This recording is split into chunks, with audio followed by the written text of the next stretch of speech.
রমজানের দিন ইজ্জত করে সব দিয়েছে তুই দেওয়াস না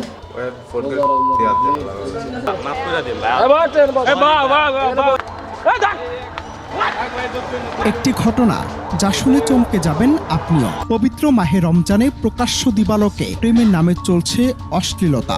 শুনতে অবাক লাগলেও সত্যি।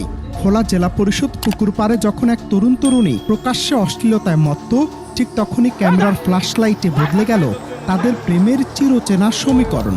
দীর্ঘক্ষণ ধরে চলা এই দৃষ্টকটু কর্মকাণ্ড যখন স্থানীয় গণমাধ্যম কর্মীদের লেন্সবন্দি হচ্ছিল, তখন সে যুগল ছিল নিজেদের জগতেই মগ্ন। কিন্তু যেই না ক্যামেরার লেন্স তাদের দিকে ঘুরল, অমনি মুহূর্তের মধ্যে উবে গেল জনম জনমের সেই ভালোবাসার প্রতিশ্রুতি। যে প্রেমিকার জন্য ৭ সমুদ্র ১৩ নদী পার হওয়ার কথা, সে প্রেমিকাকে ফেলেই এক দৌড়ে চম্পট দিলেন প্রেমিক। আর প্রেমিকাও কম কিসে, লোক লজ্জার ভয়ে নিজেকে বাঁচাতে প্রেমিককে ফেলে দিলেন উল্টো দিকে দৌড়। সম্প্রতি প্রেমিক প্রেমিকার সেই কাণ্ড নিয়ে রীতিমতো তোলপাড় নেট দুনিয়া। ভোলার প্রেস ক্লাব সংলগ্ন এই গুরুত্বপূর্ণ স্থানে ঘটে যাওয়া এই পালানোর দৃশ্য এখন সামাজিক যোগাযোগ মাধ্যমে রীতিমতো হাস্যরসের খোরাক জোগালেও এর নেপথ্যে লুকিয়ে আছে এক চরম সামাজিক অবক্ষয়।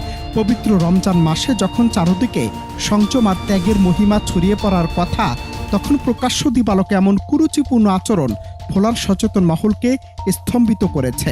ভাইরাল হওয়া সে ভিডিওতে দেখা যায় ক্যামেরার সামনে আসা মাত্রই তাদের সেই তথাকথিত প্রেমের বাঁধন তাসের ঘরের মতো ভেঙে পড়ল।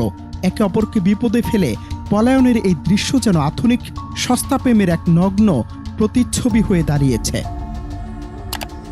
তবে স্থানীয় বাসিন্দাদের দাবি, জেলা পরিষদ পুকুর পাড়ের এই জায়গায় এমন বিব্রতকর ঘটনা এবারই প্রথম নয়। এর আগেও বহুবার এখানে অসামাজিক কার্যকলাপের অভিযোগ উঠেছে, কিন্তু কার্যকর কোনো নজরদারি বা প্রশাসনের শক্ত পদক্ষেপ না থাকায় এটি এখন অনিরাপদ জোনে পরিণত হয়েছে। গুরুত্বপূর্ণ এই জনাকীর্ণ এলাকায় সিসিটিভি ক্যামেরা বা নিয়মিত টহলের অভাবই বকাটে কুরুচিপূর্ণ যুগলদের সাহস বাড়িয়ে দিচ্ছে বলে মনে করছেন অনেকে। এই ধরনের কাজগুলো আমাদের সমাজের জন্য নৈতিক অবক্ষয়ের কারণ হয়ে দাঁড়ায়। এইসব কাজগুলো বন্ধ করার জন্য প্রতিটা গার্ডিয়ানের উচিত তাদের সন্তানদের প্রতি বেশি সচেতন হওয়া। আপনারা আরেকটা জিনিস লক্ষ্য করবেন যে এইসব বিনোদনের জায়গায় আমাদের এই পৌরসভার পুকুরের পাড়, জেলা পরিষদের এই জায়গা এবং তুলাতুলির পর্যটক কেন্দ্রগুলিতে এই জায়গাতে ছেলেমেয়েরা আসে যে প্রকাশ্য যেসব মিলামিশাই বলা যায়, জড়াজড়ি করা বা আগলে ধরা, এগুলো আসলে খুবই কুরুচিপূর্ণ। দেখা গেছে আমরা সন্তান নিয়ে, আমাদের ফ্যামিলি নিয়ে যারা আসছি তারাও বিব্রতকর পরিস্থিতির শিকার হচ্ছি।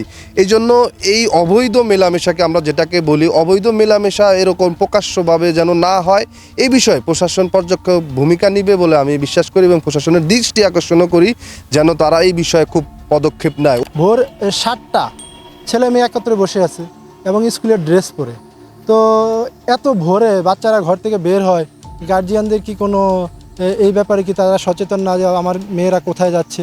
তো এটা একটা সামাজিক অবক্ষয়। আমরা বউ বাচ্চা নিয়ে, আমাদের ছেলে সন্তান নিয়ে যদি বের হই, তারা যদি এই অবস্থায় দেখে, তাহলে আমাদের আসলে একদম মাথা হেট হয়ে যাওয়ার মতো। তো আমরা এটা প্রশাসনের দৃষ্টি আকর্ষণ করি। গার্জিয়ানরা দেখা উচিত যে তাদের ছেলেমেয়েরা কোথায় যাচ্ছে, স্কুলে কি আদৌ যাচ্ছে নাকি এই ধরনের অকারেন্স করে বেড়াচ্ছে, তাদের এগুলা নজরে রাখা উচিত। সামাজিক মাধ্যমে ভাইরাল এই ভিডিওটি আমাদের সমাজের নৈতিক স্খলনের এক অশনি সংকেত দিয়ে গেল।